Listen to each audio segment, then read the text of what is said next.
How's it going today, folks? Got a 2006 LTZ 400. Having some issues. Got a leaky carb. Bike doesn't want to start. I ran a few tests. The battery is fine. I'm coming up with 12.6 volts, which is right around where it should be. So then I checked the fuse on the relay. Fuse isn't blown. So then I removed the starter completely. I ran some jumper cables from the battery to the starter. Ran direct electricity through it and it doesn't want to spin, so I think it's fried. So we got that coming in the mail. As you can see, I took the carb out.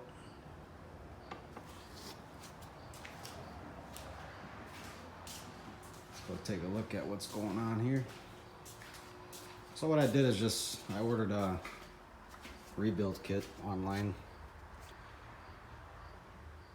I believe I ordered the all balls version. So what likes to happen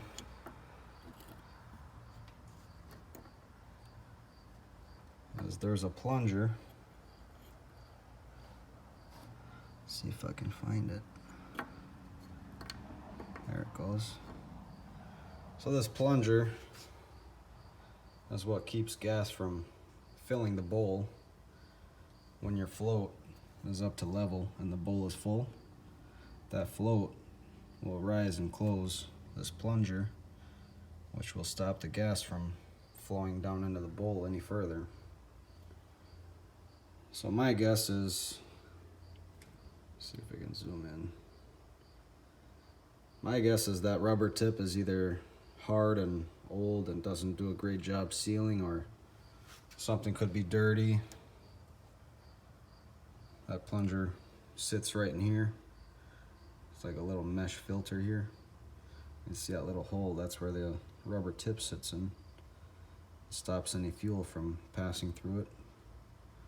But of course, if you got any dirt particles or any grime in there, that's going to prevent a good seal on that rubber tip that looks like a bullet, and gas is just going to keep flowing right past it.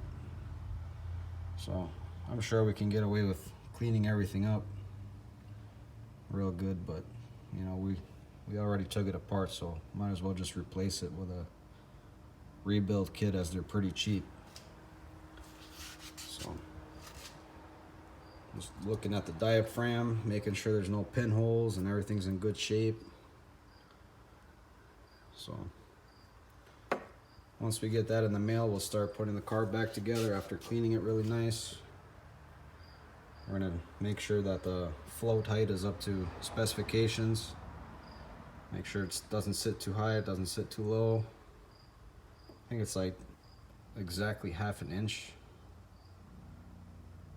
for specifications. And took the starter apart. I was looking inside and the contacts are super gunked up and dirty, and this thing is probably the original from the four-wheeler when it, you know, came out in 06. So they're cheap enough to where there's no point in really messing around in there. We're just going to replace it all together. So other than that, I mean, it's got a leaky gasket on the clutch cover. It's leaking all along here, down in the bottom. So we're going to pop this clutch cover off and replace the gasket. We're going to clean everything up really good, get rid of all that gunk and oil. Probably replace the spark plug, put a new oil filter in, fill her up with some fresh oil, wash everything down, and once we install the carb and the new starter, this thing will be ready to go for plenty more seasons. So looking forward to that. I'll keep you guys updated on the next video. Probably shoot a video once all the parts get here and maybe show you guys on assembling the carburetor and cleaning it and all that. Take care for now.